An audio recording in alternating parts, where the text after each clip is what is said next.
Hey y'all. This is a weekly wrap up.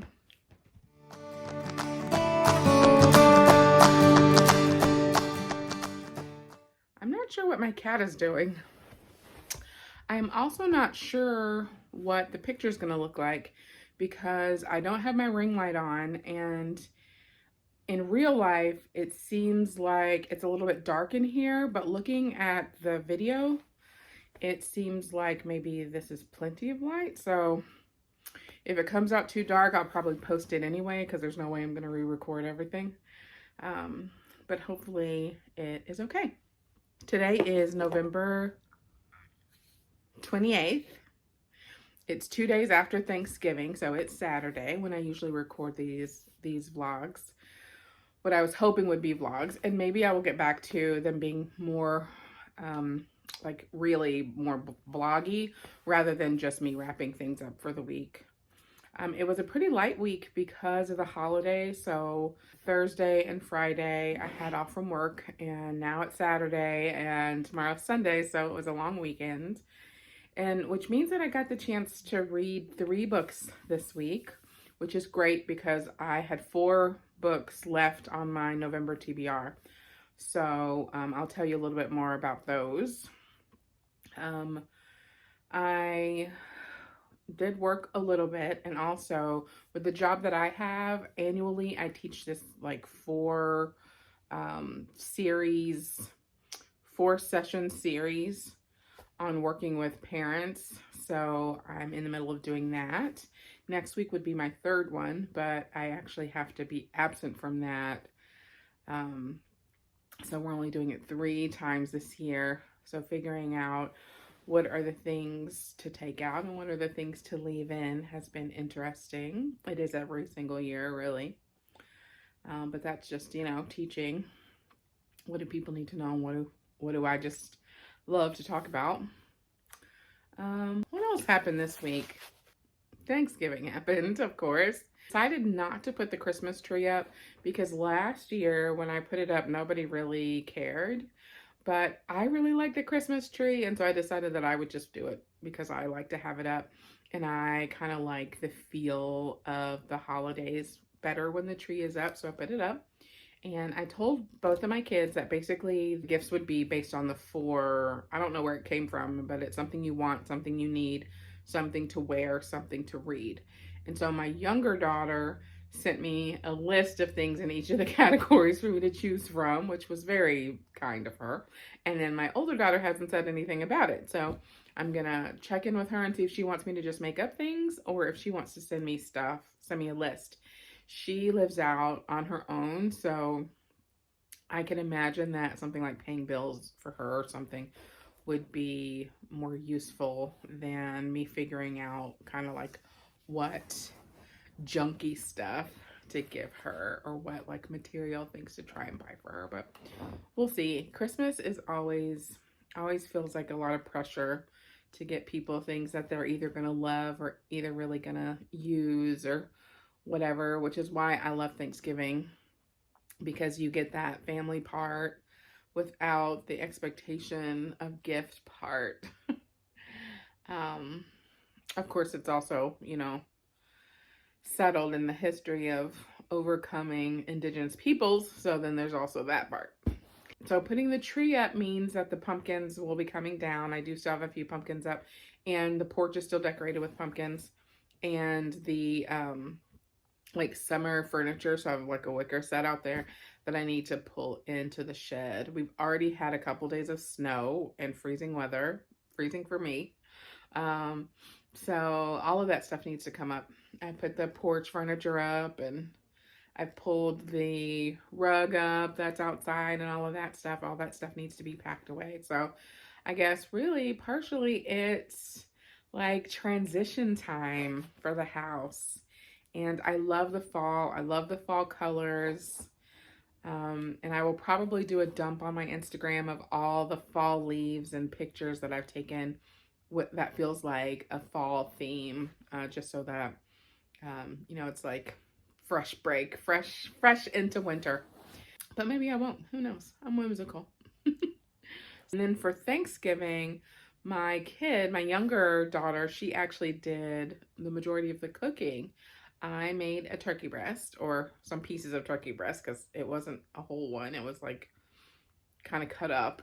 Um, so I did that in the oven, which was great. And then she did a ham and macaroni and cheese and broccoli rice casserole and pretty much and mashed potatoes. And at least there was broccoli in the broccoli rice casserole.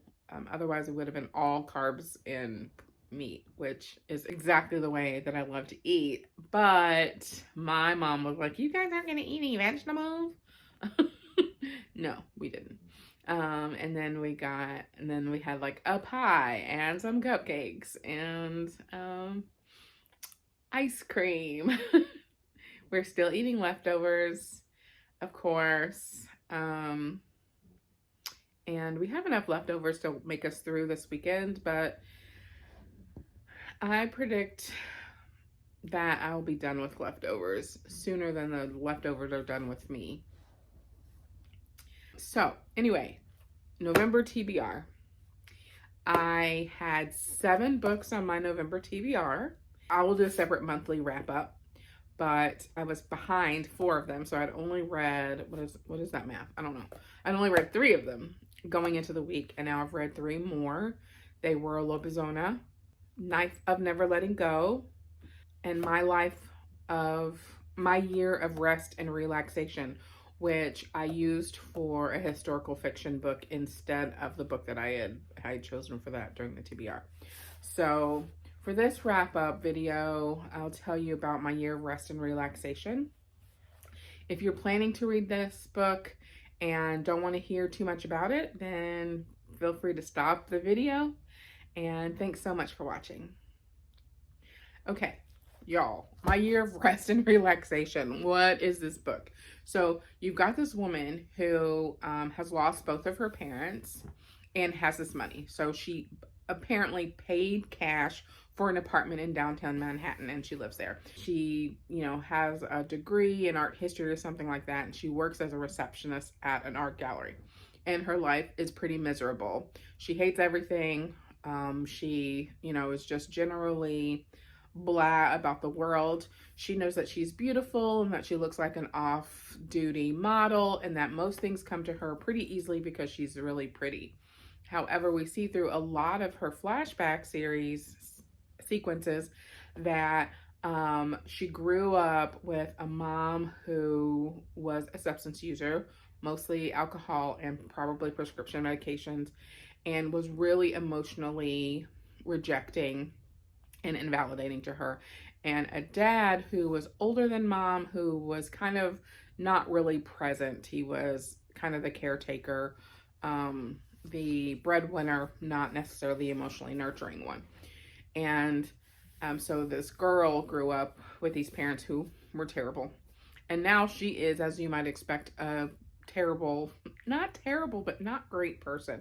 And she decides that what she wants to do is spend a year sleeping as much as possible. That is largely because she wants to avoid any emotional experiences associated with living.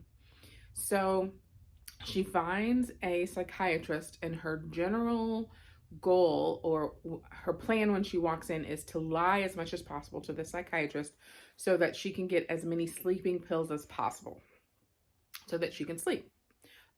When she goes to the psychiatrist, she's sleeping about 8 to 12 hours anyways, plus a nap. And so she needs something to keep her asleep beyond this. She loves sleep. Sleep is when she doesn't have to experience anything uncomfortable. So, but luckily for her, she finds a psychiatrist who is the worst psychiatrist in history, who has apparently no ethics or moral code or anything, talks about how she knows how to get around some of these things that the insurance company doesn't want to pay for, all that stuff. So our main character, whose name I can't even remember, has this best friend, Riva, and the best friend is also going through some stuff, but also kind of idolizes this main character as being, beautiful and wonderful and smart and all of this stuff, and tolerates being mistreated by her in general. And so, as you can imagine, our main character's relationships are not good either. And we see this boyfriend who basically uses her and treats her like crap. And it kind of reminded me, I don't know if anybody went through a Chuck Palahniuk phase like I did, but I sat down and kind of devoured everything Chuck Palahniuk wrote for a while. And it kind of reminded me a little bit of that. The characters aren't necessarily learning anything, or there's no hope for redemption or resolution or any of those kinds of things. It's just, terrible people being terrible. And maybe there's some reveal of the terribleness, but it's not to any use. I actually, despite sort of like the scrunched look on my face right now, I actually liked the book and might recommend it in some circles of people. Again, probably that Chuck Palahniuk kind of group of people.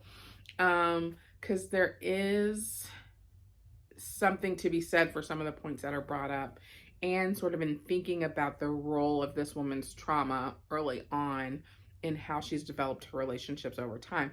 So, like, from the psychological perspective, I guess there's some interesting kind of like grist for the mill there, even though it is totally fiction. It's the worst representation of mental health care because it's not care at all. It's just prescription writing with no follow-up and no collateral information, which is awful. And I hope, like, we're left at the end. So it takes place in 2000 and it ends right around the time that the Twin Towers come down.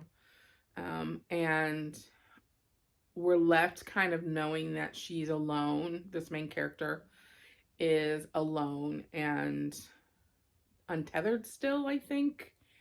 I should go back and reread the last few pages because how exactly it ends is escaping me, which is good for you. It means that I can't spoil it entirely for you. But, oh, there's this weird, like, experiment art thing or something. I don't really know. I'm interested if you've read this book. When I posted about it on Instagram, I wrote, I love that book. It was so great. I'm wondering what people think so great about it. Not to be like, why do you love this book? But more like, what do you think draws you to this story? And what makes you love it in a way? Like, what is it about the story, I guess, that speaks to you? That feels like the question in my mind. Because I also liked it. I did. So anyway, that's my book discussion for the week. My goal for December is to try and post every single day. The realistic version of that goal is 4 posts a week. So you might see a lot of very small, very short, very rambly kinds of things that I post to meet my goal. I'd really like to get 15 more subscribers before the end of the year. That would put me at the 300 mark, which would be super cool. And I will catch you on the next one.